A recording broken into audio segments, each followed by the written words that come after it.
হ্যাঁ, আলাদা করে নিতে হবে। এই যে দেখতে পাচ্ছেন, মাশাল্লাহ মাশাল্লাহ, এগুলা রেট কিন্তু ভালো পাওয়া যায় আলহামদুলিল্লাহ। তো এরকম ভিডিও পেতে সবসময় পেজটি ফলো করে রাখবেন, আর ইউটিউব থেকে দেখে থাকলে ইউটিউব চ্যানেলটি সাবস্ক্রাইব করে সবসময় পাশেই থাকবেন। আসসালামু আলাইকুম, যে যেখান থেকে ভিডিওটি দেখছেন সবাইকে আমন্ত্রণ জানাচ্ছি। আমরা রয়েছি ঠ্যাঙ্গাচরে, তিনজন মিলে এসেছি। সম্পদ ভাই গিয়েছিল আসলে ঠেলা জাল নিয়ে মাছ ধরার জন্য। দেখুন আলহামদুলিল্লাহ, উনি নাকি একটা বড় একটা শোল পেয়েছে। তো আমরা শোলটাও দেখব আর চিংড়ি মাছগুলা দেখব। মাশাল্লাহ মাশাল্লাহ। শোলটা কই? এই তো আছে আছে। মাটিগুলা ফালাই দিতে হবে, না হলে আবার কিন্তু মাছগুলা সাদা হয়ে যাবে। তো দেখতে থাকুন। এই তো একটা শোল মাছ, এই তো হুম, আরেকটা আছে। বড় একটা দেখছি তো জালের ভিতরে। এই তো আলহামদুলিল্লাহ আলহামদুলিল্লাহ, বিশাল বিশাল বড় শৈল ভাই। চরে, এই দুর্গম চরে শৈল আসলো কোত্থেকে ভাই? কইতে মারি না ভাই, দূরে তো নিছি। হ্যাঁ, এই তো, এই মাশাল্লাহ তো, মাশাল্লাহ, এই দেখতে তো, পাচ্ছেন। এই তো। অকল্পনীয়, কারণ এই চরে এরকম নদীর কত এক দুই থাকে পাশে নসিবে, আপনা আপনা আসিবে। এক পাশে সাগর আর তিন পাশে নদী, তার মধ্যে এরকম চরের ভিতরে ছড়ি খাল রয়েছে। ছড়ি খালে মূলত এই মাছগুলা পেয়েছে ঠেলা জালে। কেউ ঠেলা জাল বলে, কেউ আত্মা জাল বলে। তো আমরা রাতটা এই খালের ভিতরে কাটিয়েছি। এখন প্রায় আনুমানিক সকাল 9টা। তো ঘুম থেকে উঠে রিয়াজ ভাই গিয়েছে ভাটা জাল নিয়ে ভাটা মাছ ধরার জন্য। যেহেতু এখন ভাটা পড়েছে, চরটা অনেক নিগার বলে। নিগার বলতে সতলা না ভাইয়া? এটা সতলা হয়ে গিয়েছে, হাঁটার মতো উপযুক্ত হয়ে গিয়েছে বিদায় এখন উনি অনেক দূরে চলে গিয়েছে, চোখের আড়ালে। এখন আর ওনাকে দেখা সম্ভব না, অনেক দূরে যেহেতু চলে গিয়েছে। তো সম্পদ ভাই গিয়েছিল মূলত সরিখালে ঠেলা জাল ঠেলতে।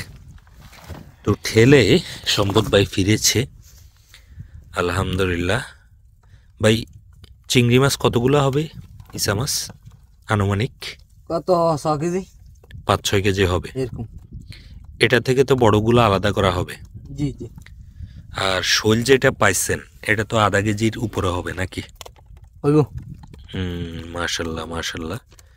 তো ঠেলা জালে শোল ধরলেন, তাহলে তো আপনাকে ভাই পুরস্কার দিতে হবে। কি বলেন ভাইয়া? জি ভাইয়া। ঠেলা জালে তো আমরা জানি চিংড়ি মাছ বা এটা কি মাছ জানি ভাই, সিরিং মাছ। সিরিং মাছ ধরা পড়ে। তা আমাদের সম্পদ ভাই একটা পুরস্কার পাওয়ার মতো কাজ করেছে, সেটার জন্য সম্পদ ভাইকে একটা পুরস্কার দেওয়া হবে। যাই হোক, এখন মাছগুলা কি নিচে করবেন না, ঢালবেন না? হ্যাঁ, একসাথে। কারণ হচ্ছে মাছগুলা তাজা তাজা, ফ্রিজে দুজি না ঢুকাই না। ফ্রিজ বলতে এখানে কোল্ড রয়েছে, কোল্ড রাখা হবে, তাহলে মাছগুলা ভালো থাকবে এবং রেটটাও ভালো পাওয়া যাবে। আর যদি মাছের কন্ডিশন খারাপ হয়ে যায়, তো সেক্ষেত্রে কিন্তু মাছের রেটটা ভালো পাওয়া যায় না। এটা হলো প্রবলেম। আর এরকম দুর্গম চরে মাছগুলাকে ভালো রাখার জন্য যে প্রসেসটা, সেটা কিন্তু কন্টিনিউ আপনাকে মাথায় রাখতে হবে। না হলে কিন্তু আপনি মাছ ধরবেন কিন্তু মাছের ভালো রেট পাওয়া যাবে না। এটা হচ্ছে সরপুঁটি বলে আর কি, সরপুঁটি মাছ।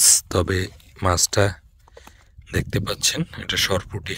পুঁটি মাছের মধ্যে এক ধরনের মাছ, বড় মাছ আর কি সরপুঁটি। এগুলো অনেক বড় হয়।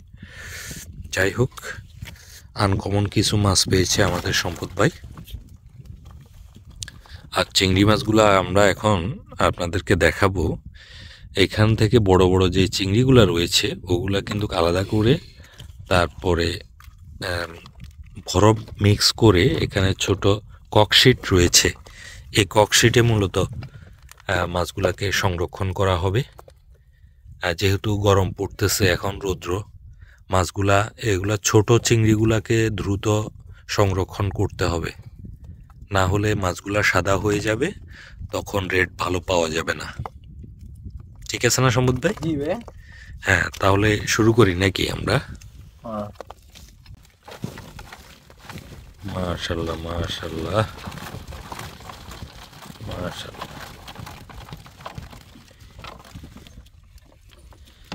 মাশাল্লাহ, দেখতে পাচ্ছেন